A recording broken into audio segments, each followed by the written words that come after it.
Buletin Didik 16 Jun bersama saya Fazilani Harun. Assalamualaikum dan salam sejahtera. Keputusan peperiksaan Sijil Tinggi Agama Malaysia STM tahun 2020 akan diumumkan jam 10 pagi esok. Kementerian Pendidikan KPM berkata calon sekolah dan calon persendirian boleh membuat semakan melalui pautan MyResult untuk keputusan penuh. Manakala semakan juga boleh dibuat menerusi perkhidmatan pesanan ringkas SMS ke 68886 bagi mendapatkan ringkasan keputusan. Perkhidmatan SMS hanya akan aktif dari jam 10 pagi esok hingga 6 petang 23 Jun 2021. Sama seperti keputusan SPM, pihak sekolah akan memaklumkan keputusan STM melalui kaedah yang sesuai untuk calon yang tidak mempunyai capaian internet.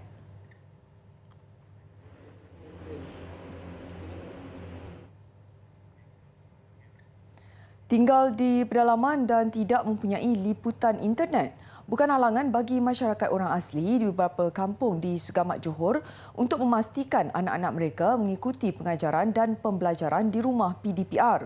Mereka bergotong royong dan tampil dengan inisiatif sendiri dengan membina pondok di atas bukit bagi mendapatkan capaian internet.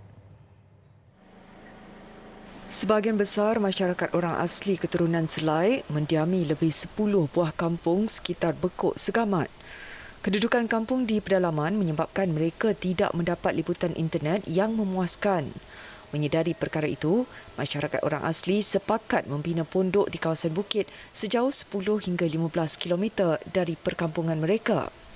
Ia bagi memastikan anak-anak mereka tidak ketinggalan mengikut kelas dalam talian seperti mana yang dijadualkan oleh guru masing-masing. Biasanya akak tak bagilah dia orang seorang-seorang kat sini. Mesti ada ibu bapa yang kalau tak ada yang kalau tak ramai pun sikit mesti ada. Sebab bimbang keselamatan dia orang. Memang satu masalah lah bagi kakak. Kita dengar jumpa binatang buas apa semua. Akak pernah jumpa harimau kumbang. Jadi saya kesian. Macam budak-budak sini kan, ini dah PKP. Nak sekolah dah tak boleh. Nak pergi dekat sekolah. Jadi paksa dia gunakan online. Bila online sini pula tak ada lain. Jadi paksalah dia orang pergi ke Kampung Tamok. Kampung Tamok lainnya okey. Kat hutan tu. Bagi pelajar, keazaman yang kuat untuk menuntut ilmu tidak mematahkan semangat mereka meskipun dalam serba kekurangan. Belajar macam ni memang susahlah sebab kadang-kadang bila lain tak stabil tu pun pensyarah ada macam marahlah kenapa tiba-tiba keluar daripada Google Meet ke ataupun hantar lambat kerja sekolah kan. Lepas tu lain yang tak stabil pun menyebabkan kami semua terpaksa belajar dalam keadaan yang ramai-ramai, panas. Duduk sini pun kan ramai-ramai tak selesa lah duduk kat ni kan atas tikar. Justru mereka berharap akan ada penyelesaian jangka panjang dalam meningkatkan capaian internet di kawasan mereka bagi membantu pelajar orang asli mengikuti proses PDPR dengan lebih selesa. Bagi guru pula, pelbagai teknik pengajaran diusahakan bagi menjadikan PDPR sesuatu yang menarik untuk diikuti. Penggunaan layar hijau atau green screen dengan paparan online gaming antara kaedah pembelajaran yang mencuri tumpuan. Ditambah pula kesan bunyi atau sound effects yang mampu memberikan motivasi dan rangsangan kepada pelajar. Mahu mencipta kelainan dalam kaedah pengajarannya, Cikgu Muhammad Ikhwan Syamsuddin atau lebih dikenali sebagai Sir Ikhwan sanggup berhabis ribuan ringgit semata-mata mahu menarik minat pelajar untuk terus mengikuti kelasnya. Tanpa berkira kos yang dikeluarkan, Sir Ikhwan mahu pelajarnya menerima ilmu dengan selesa, jelas dan berkesan. Minatnya terhadap teknologi membuatkan guru bahasa Inggeris di SMK Cedung Jaya Maran ini terfikir untuk mengaplikasikan pengetahuan itu ketika PDPR. Seperti sebelum ini saya menggunakan Telegram, WhatsApp dan sebagainya. Tetapi kali ini PKP Fasa 3 saya menggunakan Discord. Sebenarnya Discord ini kebiasaannya digunakan oleh gamers yang di Facebook. Tetapi saya menggunakan Discord tersebut untuk PDPR saya. Ini kerana pelajar-pelajar saya telah pun ada akaun di dalam Discord tersebut. Jadi mudah untuk saya menjemput mereka join ke server saya. Beliau akui melalui aplikasi teknologi itu, jumlah pelajar yang menyertai kelas dalam talian meningkat. Rata-rata pelajar berasa teruja untuk menantikan kejutan Sir Ikhwan ketika PDPR. Dan fasa ketiga, saya meningkatkan minat mereka dengan menggunakan teknik green screen. Ya, seperti membuat background game yang popular yang mereka sedang follow, iaitu game PUBG. Seperti yang tuan-tuan tengok sekarang. Dan menggunakan beberapa efek seperti gamers yang lain. Pelajar kita sebenarnya suka kalau kita menggunakan apa yang mereka minat. Sir Ikhwan mempelajari teknik green screen melalui YouTube untuk memaparkan pelbagai watak dan animasi supaya suasana pembelajaran lebih ceria. Bukan sekadar menarik minat pelajar untuk terus kekal dalam PDPR, bantuan teknologi juga dapat meningkatkan keberhasilan pembelajaran. Dan alat-alat teknologi sekarang ni sangat membantu, iaitu seperti sound card yang mempunyai sound effect seperti gelak tawa, tepuk tangan dan sebagainya. Sebagai contoh, pelajar yang join online kelas saya di dalam Discord, saya akan memberikan efek tepuk tangan menandakan ucapan terima kasih dan penghargaan. Dan juga apabila mereka menjawab soalan dengan betul, saya juga menggunakan efek tepuk tangan tersebut.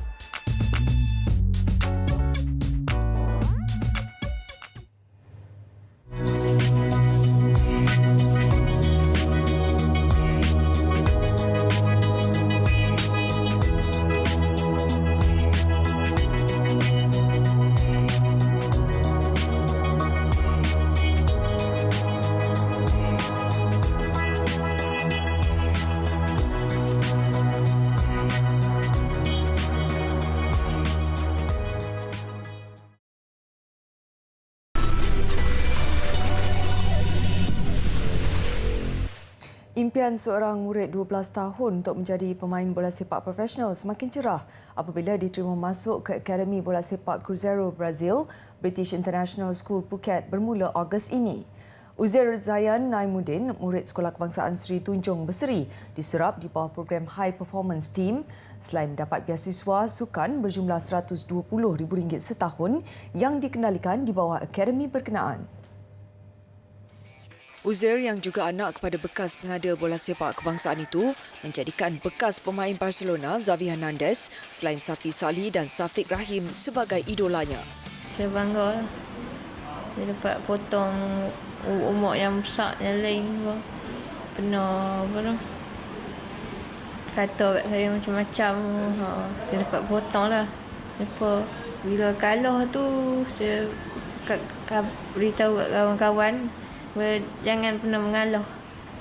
Teruskan lagi sampai akhir perlawanan.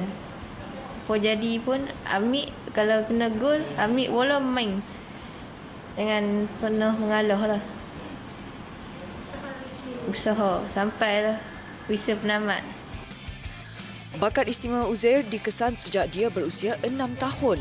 Pencapaian pertamanya dinobatkan sebagai pemain terbaik bola sepak pada Tamasya Sukan Pasti Negeri Perlis. Bagi ibu bapanya pula, sudah pasti mereka mengharapkan Uzair berjaya mengecapi impian tanpa mengabaikan kepentingan akademik. Sebenarnya saya boleh lagi sampai umur 50. Tapi saya ambil keputusan untuk berhenti pada umur 39. Saya fikir dia pun makin membesar masa tu, umur dia ber-10. Jadi saya buat keputusan, tak apalah saya korban minat saya. Jadi berhenti, saya nak tumpu pada abang dia, pada adik-adik yang lain lah. Jadi kami kira hampir seminggu, setiap petang tu, 3 hari seminggu tu, kami akan nak hantar dia lah. Untuk tak pastikan dia tak langsung tertinggal. Kak dia berjaya dan menjadi contohlah pada adik-adik dia, kawan-kawan dia.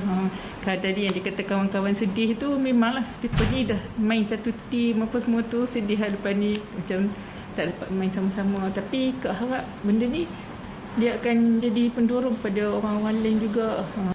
Ketika ditemui di rumahnya di Berseri, Uzair turut menerima kunjungan daripada jurulatihnya yang juga guru disiplin Nur Hisham Jaafar dan pegawai pembangunan pengadil negeri Perlis Hakimi Muhammad. Kita melatih dan cara kita di sekolah, kita ansur maju Sebab tu Uzai kata kat saya tadi, saya garang. Sebab saya di sekolah, saya guru disiplin. Bila saya guru disiplin tu yang saya bawa daripada sekolah, saya bawa ke Padang disiplin. Marah. Lebih daripada itu, Uzair diharapkan menjadi aset dan pemain contoh yang dapat menghormati tugas pengadil di setiap perlawanan bola. Ibu bapa perlu memanfaatkan masa bekerja dari rumah untuk berkomunikasi secara lisan bersama ahli keluarga. Tempoh itu dilihat yang terbaik dalam menyemarakkan lagi hubungan kekeluargaan dan mewujudkan kasih sayang lebih erat dengan anak-anak. Menurut anggota Lembaga Kaunselor Profesor Madya Dr. Fatimah Yusof, mereka yang berkeluarga dan ditugaskan bekerja dari rumah tidak sepatutnya menganggap ianya satu beban, kerana itulah tempoh berharga untuk mengeratkan lagi hubungan yang selama ini terbatas disebabkan waktu bekerja di pejabat. Untuk menyemarakkan kasih sayang bersama anak-anak, ibu bapa mestilah kreatif dalam menutur kata dan elakkan komunikasi negatif yang boleh mengganggu emosi dan perasaan dalaman. Ada juga misalnya komunikasi itu berbentuk arahan. Bila kita jumpa anak kita je, kita kata nanti baca buku, buat itu. Ini adalah arahan. Jadi kadang-kadang anak-anak tak suka.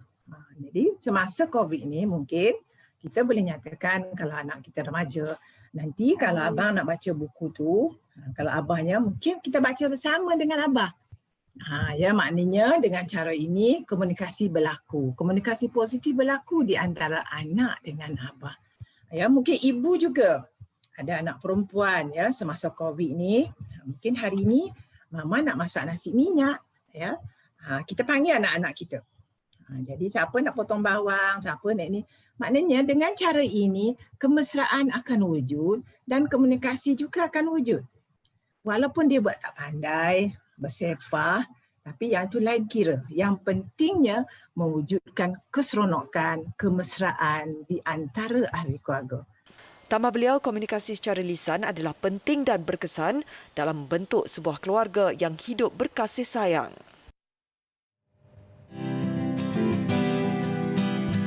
Buta baru celik. Maksudnya, angkuh dan sombong kerana beroleh kekayaan atau pangkat.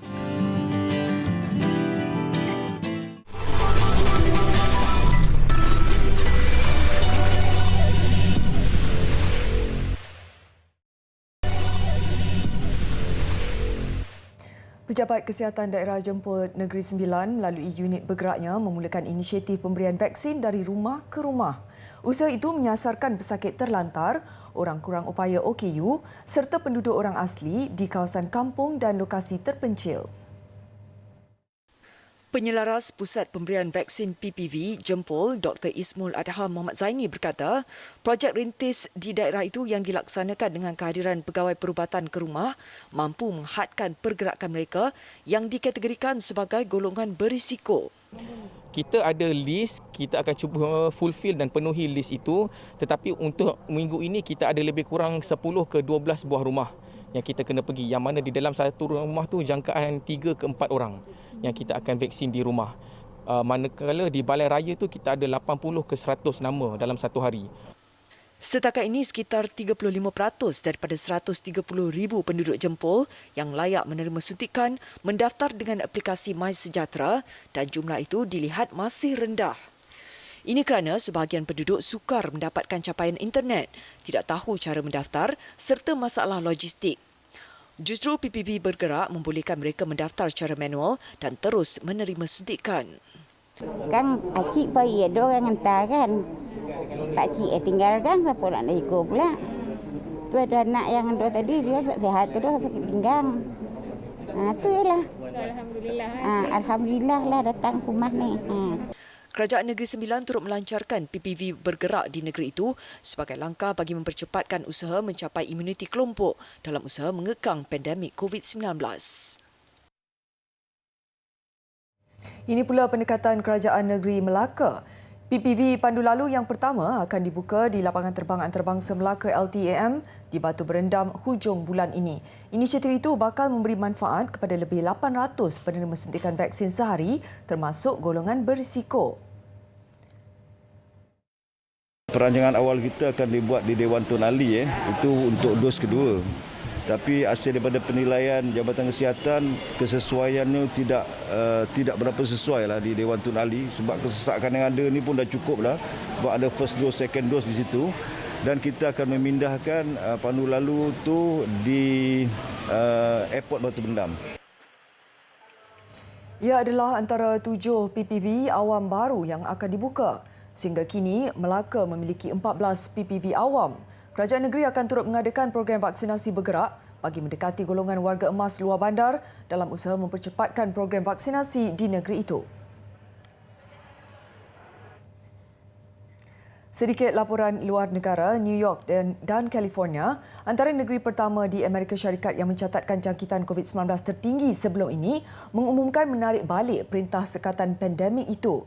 Governor New York Andrew Cuomo dan rakan sejawatannya dari California Gavin Newsom berkata lebih daripada 70% penduduk dewasa di kedua-dua negeri berkenaan sudah menerima sekurang-kurangnya 1 dos vaksin. Sekatan yang ditarik balik membabitkan sektor komersial, aturan sosial, sukan dan rekreasi, pembinaan, pembuatan dan peruncitan di semua peringkat. Newsom ketika berucap pada sidang media mengenai penarikan sekatan COVID-19 di Taman Tema Universal Studios Hollywood di mana kebanyakan pengunjung tidak memakai pelitup muka, turut memuji tahap jangkitan COVID-19 California di bawah 1% dalam 6 minggu terakhir dan berkata ia adalah antara yang terendah di negara itu. We are here, June 15th, to turn the page, to move beyond capacity limits, to move beyond these color coding, move beyond social distancing and physical distancing, and yes, as you saw me walk up the stage, move beyond mask coverings and move beyond wearing these masks. Beliau berkata orang ramai kini boleh kembali kepada kehidupan normal dan perniagaan dapat dibuka kerana mandat negeri sudah tidak lagi berkuat kuasa. Setakat ini, seramai 58.1% penduduk New York telah menerima sekurang-kurangnya 1 dos vaksin dan 50.6% pula sudah divaksinasi sepenuhnya. Manakala di California, 59.1% penduduknya sudah menerima 1 dos vaksin, manakala 46.8% telah melengkapkan suntikan vaksin.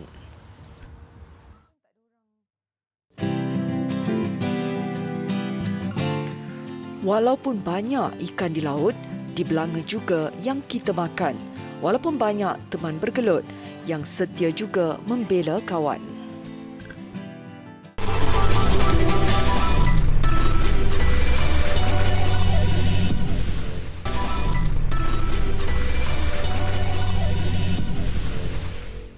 Kelayakan Piala Dunia 2020 Piala Asia 2023. Pasukan kebangsaan akhirnya mencatat kejayaan di Dubai apabila merakam kemenangan dalam aksi terakhir kumpulan G.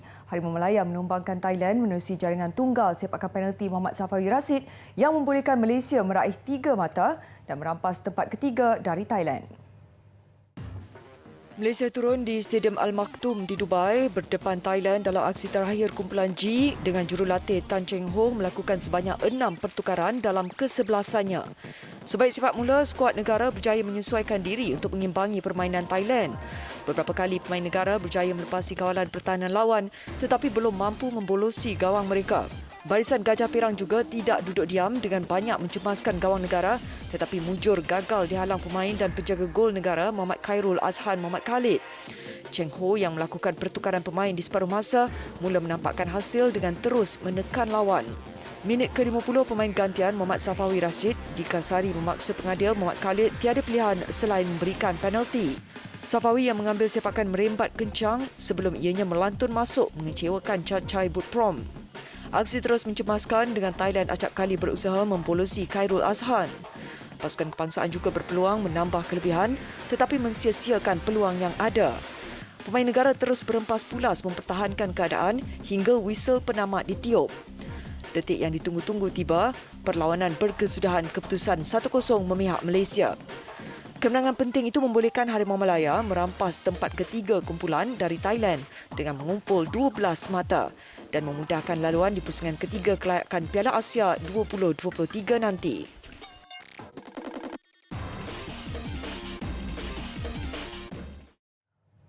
Pelakon popular Korea Selatan Park Seo Joon dikabarkan menyertai Marvel Cinematic Universe. Banyak laporan beberapa hari ini menyebut Seo Joon akan membintangi The Marvels, sequel kepada filem Captain Marvel.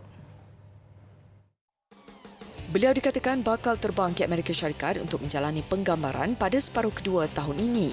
Agensi pengurusannya, Awesome ENT, bagaimanapun enggan memberi sebarang komen. Jika laporan ini benar, Seo Joon adalah pelakon Korea ketiga yang menyertai filem Marvel selepas Claudia Kim dan Ma Dong-seok. The Marvels dijadual ditayangkan pada November 2022. Untuk rekod, selain membuat penampilan cameo dalam filem terbaik Oscar 2020 Parasite, Seo Joon juga popular menerusi K-drama Itaewon Class dan What's Wrong with Secretary Kim. 계속 해봐야 익숙해지죠. Ini pula kisah pengaruh besar K-pop Blackpink. YG Entertainment mengesahkan filem pertama kumpulan itu, Blackpink The Movie, yang akan ditayangkan di seluruh dunia. Tayangan di kira-kira 100 sebuah negara pada 8 Ogos nanti adalah sempena ulang tahun kelima kumpulan itu. Blackpink The Movie bakal tampil dengan pelbagai segmen termasuk kecantikan, bilik memori serta temu bual khas yang tidak pernah didedahkan sebelum ini. Ia juga sebahagian daripada acara besar lain yang dirancang oleh YG Entertainment bergelar 4+1 Project.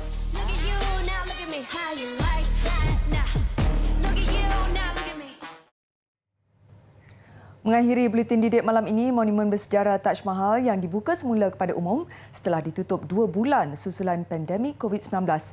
Saya Fazila Harun, salam hormat dan Assalamualaikum.